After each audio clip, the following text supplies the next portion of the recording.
Do you think the government has done enough in terms of the conditions preceding the removal of the fuel subsidy? I think they have put measures enough. If I tell you that they've done enough, I'm lying. It is 6 months into the life of this government. There is no way they could have done enough. But we are seeing signs to show that, if you look at other areas, there are critical signs. I was having a discussion with my friend yesterday before I came on this program, and I was telling him my frustration. I remember when I just want to digress a bit. I went to Kenya to go and watch the last match for the Eagles, and I met a friend, Charles Anazudo, in the flight, and he was like, "Why are you on this flight?" I said, "I'm going to watch Nigeria play the last game for the qualification." If you remember that game we played against Kenya, and when I came back, we won that game. I mean, I'd never been to Kenya in my life. That's the only reason why I went to Kenya. And unfortunately, it was the present government that sacked the coach as Aden Shaibu Ahmadu, which I think was a very big mistake. Do you understand? That was one of the decisions I'm sure if the president looks at tomorrow, he will regret. He should have intervened. But you see, after we went to the World Cup and we made a mess of it, he came and banned us for 2 years, if you remember. And the whole world came crumbling down on him. They said FIFA was going to wield the big stick on us.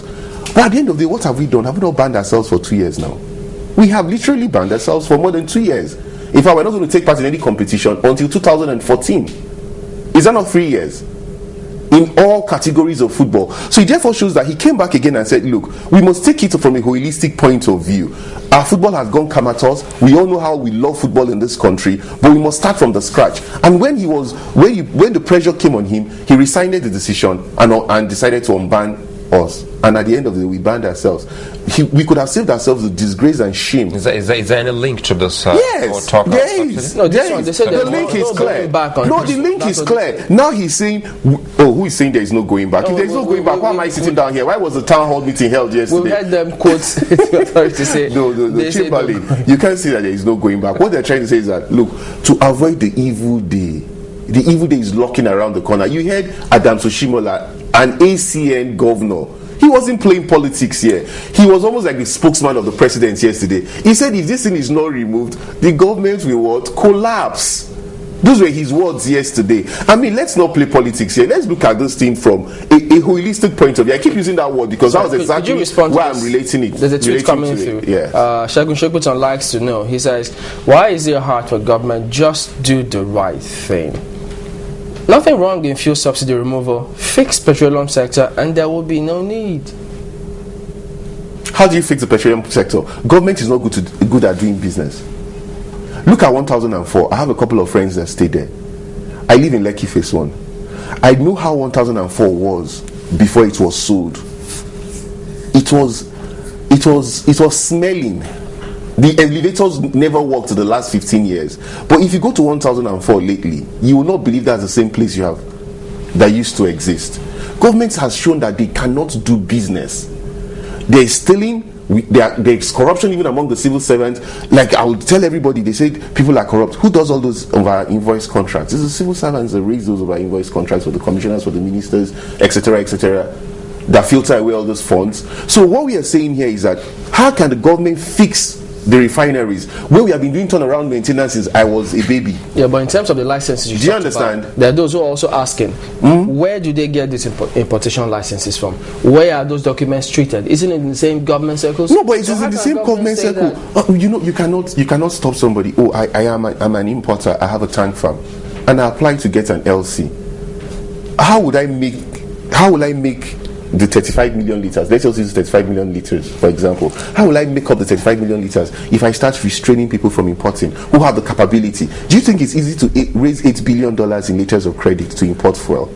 Not all of us can raise those kind of letters of credit, because you must have correspondence partners out there who have the belief in you that they're raising the LC, they're sending the products. And you know how long it takes for these products to arrive here. Even if you're refining in Cote d'Ivoire, you're refining in the Netherlands, which are the two key points where most of the refining of crude oil is done. It takes a long time for it to get to the port. And so you can't restrict it at that point in time. Maybe, there's stop measures you can use. Well, if you do that, it's going to be at the detriment of us having to have long lines of queue again. Ken, were you satisfied with the minister's response when it came to the cabal? Were you satisfied? Finance. Yes, I think I was satisfied. She was very clear on it. She said, look, she's not an investigator. It is left for the EFCC. And that, look, she pointed out something very clear. He said, Lamode has been appointed now. You must get that catch in her statement, showing that, look, Lamudi was appointed for EFCC to become more efficient. Do you understand what I'm trying to say here? So a lot is dependent on Lamudi in terms of going against those who have been shortchanging us. Do you truly believe that the government doesn't know who the cabal, who constitute the cabal? If the government has an idea, there's an agency that is tasked with the job of investigating, and the government cannot go out of its way to start investigating. If not, they'll be accused of witch hunting. You do not believe that the government can actually make this investigative agency's job easier? Of course, because you can't continue to say, we have an idea of who the cabal is, we know the cabal is existing, and you do not put your foot down.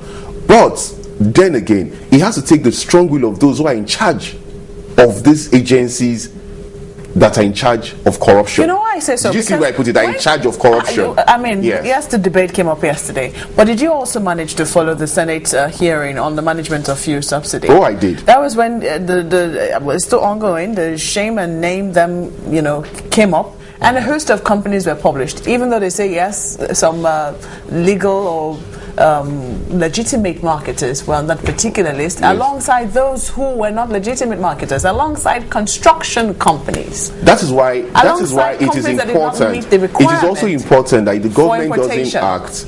There are people who can also write petitions against these people. Because if you are in the oil industry, you have an idea. But if you're not in the oil sector, you might not know what sharp practices are carried out by those who are even supposed to be multinationals. I use the word multinationals in terms of oil and gas. Let me take this response from Debbie. She just sends in a tweet. Well, she says, when you talked about history, she says, history helps us see the future. We cannot forget the past and go forward. Nigerians have got a right to be afraid.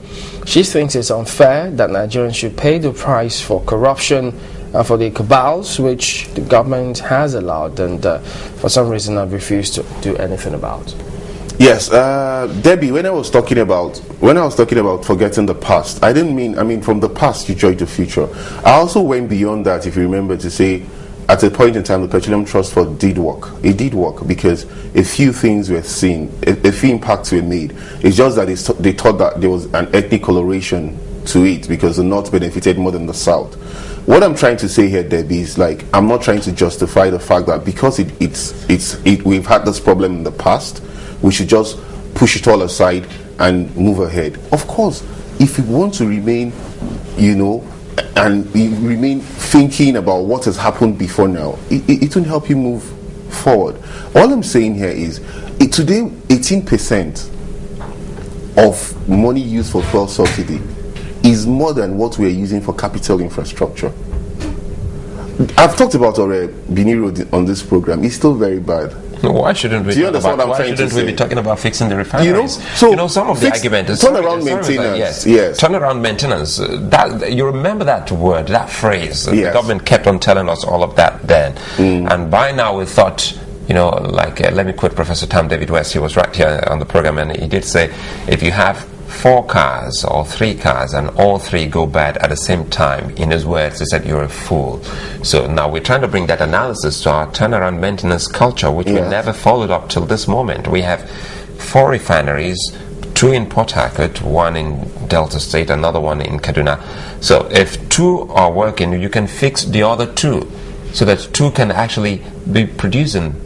But what we find today is all 4 are almost not doing what we should be getting as a nation. That is why people are asking, as we talk about subsidy, yesterday's debate, town hall meeting, debate meeting was just about one thing.